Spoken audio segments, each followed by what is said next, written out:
डायन Mahasangharsh, comedy plus horror मसाला full story. रात का समय था। गांव के बाहर कच्चे रास्ते पर अजीब सी हवा चल रही थी। पेड़ों के पत्ते ऐसे सरसराते थे मानो कोई अदृश्य हाथ उन्हें सहला रहा हो। उधर बब्बन तांत्रिक अपनी झोपड़ी में बैठा तिलक कर रहा था।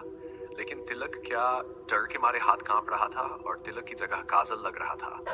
अभी झोपड़ी के बाहर से एक बेहद डरावनी खड़खड़ाती आवाज आई, बब्बन मैं आ रही हूँ।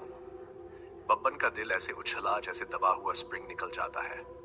उसी वक्त दरवाजा धड़ाम से खुला। भीतर आए महातांत्रिक गुरु अग्निदेव। पेट उतना बड़ा कि डमरू छोटा लगे और मूछें इतनी मोटी कि नारियल रगड़ दे तो तेल निकल आए।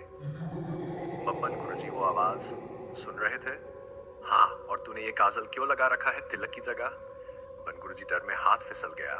गुरु धीरे से बोले, डायन जाग चुकी है, आज हमसे मिलने आएगी। बब्बन ने सीधा पीठ पकड़ ली। गुरुजी कमर मेरी दर्द कर रही है, लड़ाई वाई न कराए। गुरु ने गुर्राकर कहा, हम तांत्रिक हैं, मिस्ड कॉल नहीं कि डर जाए। अचानक पूरी झोपड़ी अंधेरी हो गई। दिया बुझ गए, हवा की आवाज के साथ घूमने लगी और तभी दरवाजे पर डायन प्रकट हुई। बाल 3 फुट लंबे, पैर उल्टे, आंखें लाल और हंसी ऐसी कि पंखा चालू भी हो तो बंद हो जाए। डायन बोली, बब्बन तुमने मेरा नींबू चुराया था। बब्बन के किया कर, बहन मैं तो नींबू पानी भी उधार पीता हूँ। गुरु धीरे से बोले, डर मत बब्बन। गुरुजी डर नहीं रहा, पैंट कांप रही है। फिर गुरु ने डमरू उठाया और मंत्र पढ़ने लगे। ओम टक टक चक्कर पकड़ झम झम झम। बब्बन ने चौंक कर पूछा, गुरुजी ये कौन सा मंत्र है? गुरु बोले, अरे नया टीवी ऐड आया था, बढ़िया लगा तो याद कर लिया।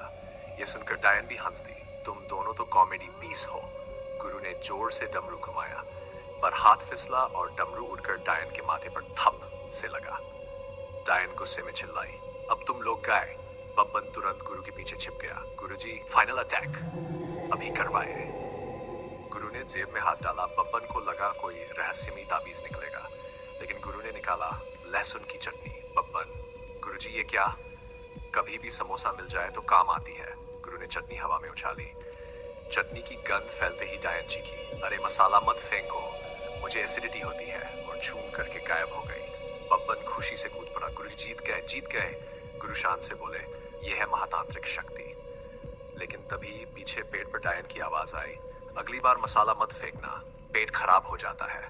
गुरु बब्बन दोनों उछल पड़े और भागते हुए बोले, भाग बब्बन, पेट वाली अभी भी यहीं है। और पेट के ऊपर डायन कूल होकर बोली, समोसा लाना अगली बार, मैं भी खाऊंगी। भाई कहानी पूरी हो गई। अब बोल पार्ट 2 चाहिए, और भी लंबी और ज्यादा डरावनी कॉमेडी वाली।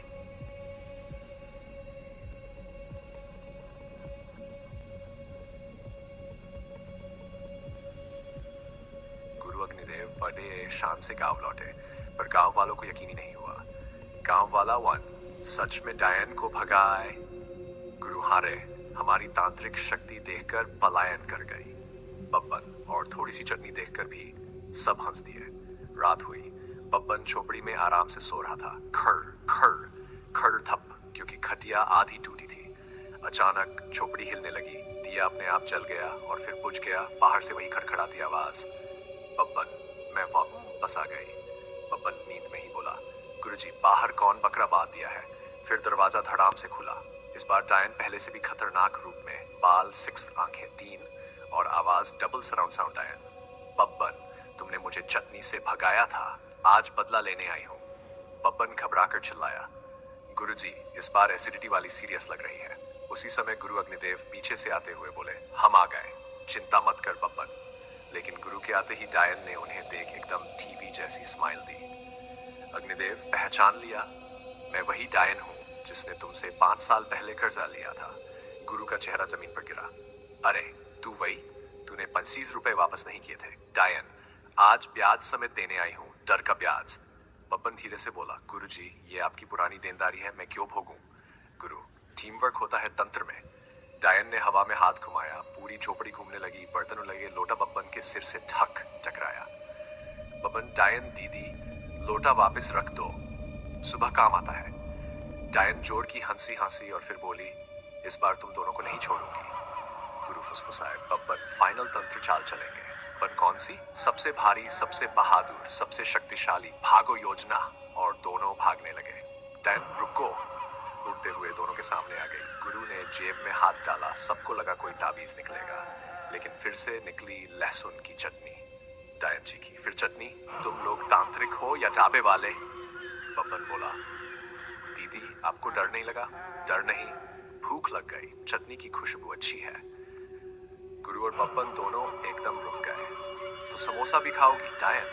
तो बब्बन ने कहा, गुरुजी ये डायन है या फूडी ब्लॉगर? गुरु ने चटनी दी। डायन ने सूखा, एकदम मुस्कुराई और बोली, ठीक है आज नहीं डराऊंगी, लेकिन अगली बार मसाला लाना पड़ेगा वरना मैं पूरे गांव को उल्टा लटका दूंगी। फिर वो हवा में घूमकर गई और गायब। पर गुरुजी इस बार डायन ज्यादा क्यूट लग रही थी। गांव के सारे कुत्ते एक साथ भौंक रहे थे, मानो किसी को वेलकम कर रहे हो। बब्बन और गुरु अग्निदेव समोसे खा रहे थे क्योंकि अब डायन रोज चटनी मांगती थी। पर गुरुजी आज भी आएगी क्या वो? गुरु, डायन का मूड मौसम जैसा होता है, कब आ जाए कोई भरोसा नहीं।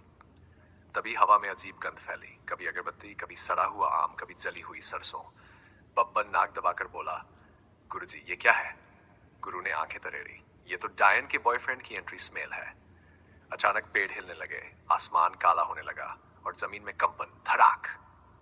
पेड़ के ऊपर से एक विशाल छाया उतरी, लंबे बाल, बड़ी दाढ़ी, 3 नथुनों वाला नाक और कपड़े ऐसे जैसे किसी भूत ने फैशन शो जीता हो। बॉयफ्रेंड बोला, मैं हूँ महाआत्मा काला प्रीत, डायन का प्रेमी। किसने मेरी जानू को चटनी खिलाई थी? बब्बन डरकर बोला, गुरुजी ये तो प्रेमी भी हाइब्रिड लगता है। डायन भी प्रकट हुई, बाल हवा में उड़ते हुए मुस्कुराती हुई, जानू यही हैं वो लोग। दीदी जानू को लेकर क्यों आई इधर? डायन ने कहा, इसने कहा था जिसने भी तुझे चटनी फेंकी मैं उसे हवा में उड़ा दूंगा, तो मैं इसे लेकर आई। काला प्रीत बादल जैसी आवाज में बोला, किसने चटनी फेंकी? गुरु धीरे से बोले, बब्बन तू बोल, तू यूथ है। बब्बन, गुरुजी मैं यूथ हूँ, सूट नहीं बूट नहीं।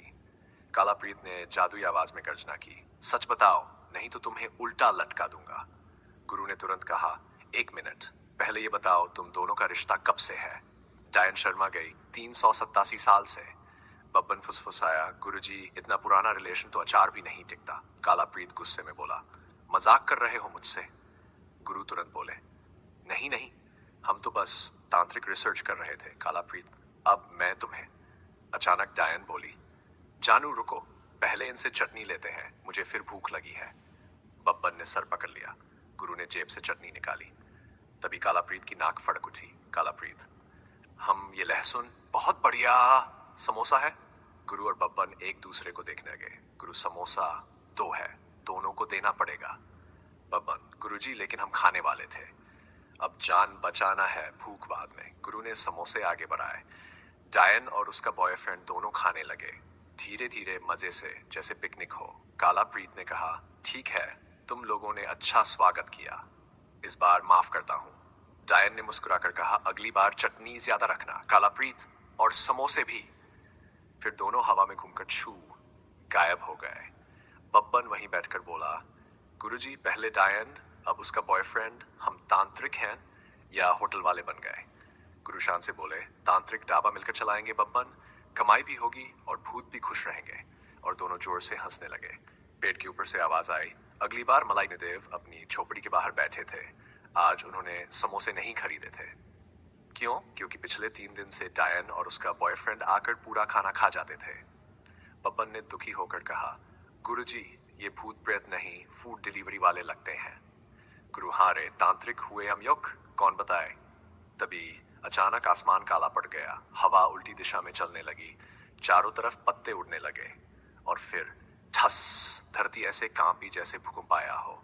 आवाज आई, सुन रे बब्बन, मेरी बहू ने तेरी शिकायत की है। बब्बन और गुरु दोनों के हाथ से लोटा गिर गया। पेट के पीछे से एक विशाल छाया निकली, 12 फुट लंबी, बिजली जैसी आंखें और बाल इतने घने कि पूरे गांव को छाता दे सके। गुरु फुसफुसाए, बब्बन ये है डायन की सास। गुरुजी इसका मतलब ये तो डायन की भी डायन है, top level, ultra level, boss level, end game. महाडायन बोली, मैं हूँ खालकुट्टा मौसी, डायन की सास, और मेरे दामाद भी मुझे मानते हैं। अचानक पीछे से काला प्रीत, डायन का बॉयफ्रेंड, प्रकट हुआ। मम्मी जी नमस्ते। बब्बन फुसफुसाया, गुरुजी डायन की फैमिली तो बड़ा जॉइंट फैमिली लग रहा है। कालकुट्टा मौसी धारी। मेरी बहू बोली, इन दोनों तांत्रिकों ने हमको कम चटनी दी। गुरु, अरे दीदी, चटनी की सप्लाई लिमिटेड है। डायन भी आ गई। हाँ मम्मी जी, आज इन्होंने मलाई कोफ्ता भी नहीं बनाया। बब्बन चौंका। दीदी, आप भूत हो या बुफे वाले होटल की शेफ? कालाप्रीत बोला, मम्मी जी, इनसे सख्ती करनी पड़ेगी। कालकुट्टा मौसी ने हाथ उठाया। पूरा वातावरण लाल हो गया, पेड़ उल्टा हो गया, लोटा हवा में तैरने लगा और बब्बन भी उठ गया। गुरुजी बचाओ, मैं हवा में झूल रहा हूँ। गुरु चिल्लाए। अरे मम्मी जी, पहले बात तो सुनिए। वहां डायन बोली, मुझे बात नहीं, खाना चाहिए। तुम दोनों ने बहू को भूखा क्यों रखा? गुरु ने जेब टटोली। कुछ नहीं निकला। बब्बन ने अपनी जेब टटोली। कुछ नहीं। गुरु धीरे से बोले, अब कुछ नहीं बचा। बब्बन, फिर क्या करें? हमारी अंतिम तंत्र शक्ति कौन सी? बहाना विद्या। गुरु ने हाथ जोड़कर कहा, मम्मी जी, खाना इसलिए नहीं दिया क्योंकि आज एक बहुत बड़ी तांत्रिक परीक्षा थी। चटनी नहीं, पेपर चलता था। हाँ, और समोसा प्रैक्टिकल में जमा करना था। महाडायन कुछ पल चुप रही, फिर बोली, अच्छा तो पढ़ाई कर रहे थे?